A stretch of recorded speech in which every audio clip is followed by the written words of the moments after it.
Assalamu alaikum and welcome back to the revolution which is taking place right here on a rooftop right in front of the parliament. ہمارے ساتھ عمران خان صاحب بیٹھے ہیں. ہم آج اس revolution کی بات کر رہے ہیں کہ انقلاب کیسے آئے گا, کیسے آئے گا. بہت اس بات پہ پر امید ہیں کہ یہ چینج بہت جلد آنے والا ہے. زید صاحب سے, زید صاحب آپ کیا کہتے ہیں ان سب ہمارے ساتھ جو دو صاحبان بیٹھے ہیں, ان کی باتیں بڑی زبردست باتیں اور پرخلوص باتیں ہیں ان کی, لیکن آپ کیا کہتے ہیں اس کے بارے میں؟ علی دیکھو, let's resolve the issue now.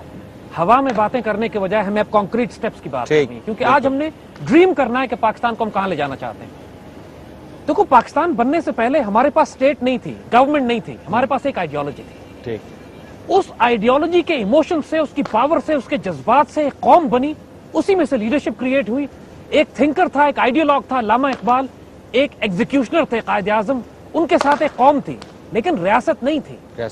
ہمارے پاس ملٹری, اکنامک کوئی پوٹینشیل پاور موجود نہیں. وہ سب کچھ اور آئیڈیالوجی نہیں ہے. اور پاکستان بننے کے بعد اللہ کے فضل سے 60 سال میں تمام مشکلات کے باوجود we are a cutting edge nation in terms of technology, in terms of manpower, in terms of brain power, in terms of resources that we have, emotions, جذبہ ہمارے پاس موجود ہے. ہمیں تکلیف ہو رہی ہے گورننس کی, لیڈرشپ نہیں ہے ہمارے پاس, نہ نگاہ بلند ہے, نہ سخن دلنے والا ہے, جہاں پرسوز ہے. اور اب اس چینج کو, لیڈرشپ کو کہاں سے لے کر آنا ہے آپ نے؟ ایک حدیث ہے حضور صلی اللہ علیہ وسلم کی جو اسپرچول ڈائمنشن میں ایکسپلین کرتی ہے لیڈرشپ کو, کہ اعمالکم و مالکم, تمہارے اعمال تمہاری لیڈرشپ بنیں گے.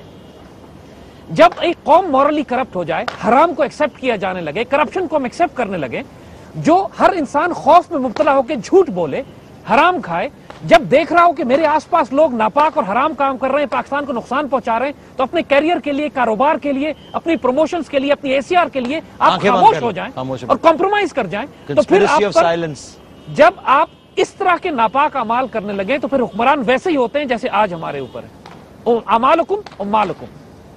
تو ایک ایکسس پہ یہ قوم میں ریولوشن لانا, یہ بیداری لانا کہ یار عزت اور غیرت کے ساتھ کھڑے ہو جاؤ, اپنی آئیڈیالوجی کو ریوائیو کرو. جہاں تم کسی حرام ناپاک کام کو دیکھتے ہو, اس کو زبان سے برا کہو, یا ہاتھ سے روک دو, یا دل میں اس کو برا سمجھو, جس طرح تم, لیکن کمپرومائز نہیں کرو حرام کے اوپر. کمپرومائز اس بات پہ نہیں کرو کہ پاکستان سے خیانت ہو رہی ہے. نیشنل ریکنسیلیشن آرڈیننس کے نام پہ ملک کے حرام ترین نہ وسائل ملک کے بیچ دیے, آبرو بیچ دی, قوم چپ بیٹھی ہوئی ہے. You can not stay silent on this. You cannot stay silent کہ جب پاکستان کے ڈیفنس ڈیلز کے اندر اربوں روپے کا گھپلا کر کے ہمیں گھٹیا اکوپمنٹ خرید کے دیا جاتا ہے کمیشنز کی وجہ سے. You cannot stay silent کہ جب ایک غریب آدمی 30 سال جیل کاٹتا ہے اور اس کے بعد بے گناہ ثابت ہوتا ہے, اس کو گھر خاندان رول جاتا ہے, تباہ برباد ہوتا ہے. You cannot stay silent. جب آپ یہ ظلم جوڈیشری میں, اکنامکس میں, اکنامک سسٹم میں, پولیٹیکل سسٹم میں, پاکستان کا آئین یہ کہتا ہے کہ کوئی شخص جو حرام کام کرتا ہے, جھوٹ بولتا ہے, ناپاک کام کرتا ہے, ملک کی خیانت کرتا ہے, وہ MNA MPA کا الیکشن نہیں لڑ سکتا. کانسٹیٹیوشن یہ کہتا ہے اس کو امپلیمنٹ کرو. جھوٹ مت بولو کہ ہم آئین کی بالادستی چاہتے ہیں اور سب سے حرام آدمی لا کے الیکشن میں کھڑا کرتے ہیں. آپ اگر ڈیموکریٹک پروسیس کو فالو کرنا, شریف آدمی تو جیت ہی نہیں سکتا, وہ نہیں آ سکتا. ہمارے تحریک انصاف کا دیکھیں کتنے, اگر وہ شرافت سے چلتے رہیں تو وہ کبھی بھی اس سسٹم میں کام کر ہی نہیں سکتے. بات یہ ہے کہ آپ اپنی قوم, اپنے آپ کو ریوائیو, دیکھو قوم کے نوجوان, یوتھ, آرم فورسز, پڑھے لکھے لوگ, انٹیلیجنسیا, جو ملک کا اشرافیہ ہوتا ہے, ایلیٹ, اب یہ وقت ہو گیا ہے کہ یہ آنکھوں میں آنکھیں ڈال کے ظلم کے خلاف سٹینڈ لیں. اور جب یہ سٹینڈ لیں گے, ممکن نہیں ہے کہ غیرت مند اور دلیر قوم پر حرام لوگ حکومت کرنے لگے, پلیت تو بغیرت لوگ حکومت کریں. پاسبل نہیں ہے.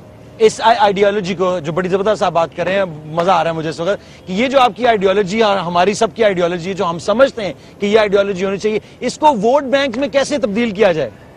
یہ سوال بار بار اٹھتا ہے کہ اینڈ ریزلٹ تو تب ہی نکلے گا جب کہ اچھے لوگ اوپر آئیں گے. سوال یہ پوچھیں کہ کیا یہ ووٹ سے ہو سکتا ہے, کیا ووٹ سے ہو سکتا ہے, کیا ویسٹرن سسٹم. دیکھیے میں بتاؤں آپ کو, اگر آپ ڈیموکریٹک الیکشن کا پروسیس چاہتے ہیں تو اس الیکشن کا پروسیس کو ریڈیکلی ریفارم کرنا پڑے گا. بالکل ریفارم کرنے کا مطلب ہے کہ آپ ہمارے کانسٹیٹیوشن کے وہ کلوز کہ جس میں لکھا ہوا ہے کہ ایک ناپاک, جھوٹا, پلیت آدمی الیکشن میں حصہ ہی نہیں لے سکتا, اس کو امپلیمنٹ کریں ان لیٹر اینڈ اسپرٹ. تو اس کا مطلب ہے کہ جو لوگ الیکشن میں سامنے آئیں گے وہ کم از کم, اگر اللہ کے ولی نہیں ہوں گے تو کم از کم ایک متقی لوگ تو ہوں گے, نیک آدمی تو ہوں گے. And then these people through the system can change. اگر آپ یہ نہیں کریں گے تو دوسرا طریقہ ہے تلوار کا, وہ فوج کے ذریعے ایک انارکی کا اسٹیج ایسا ہو جاتا ہے, دین فوج ول come and bring the change. تیسرا ہے انارکک اسٹریٹ ریولوشن, بلڈی ریولوشن, جو بلڈی ریولوشن, اس کے اندر لوگ سڑکوں پہ نکل آئیں گے, ان کو گھروں سے نکال کر ماریں گے, اسلام آباد کے کھمبوں میں ٹانگ دیں گے. اس کو ہم اوائڈ کرنا چاہتے ہیں. کیا وہ ٹائم قریب ہے؟ دیکھیں, I see a change, very positive change. بات یہ ہے کہ یہ ایلیٹ حکمران اگر اپنے آپ کو تبدیل نہیں کرتے ہیں اور الیکشن کے اس پروسیس سے مجھے کوئی امید نظر نہیں آتی مجھے بھی کوئی امید نہیں ہے تو آئی سی غالباً مجھے بھی ہمارے امید نہیں ہے تو کوئی، آئی لیکن سی عمران خان فرینکلی صاحب اسپیکنگ عمران خان صاحب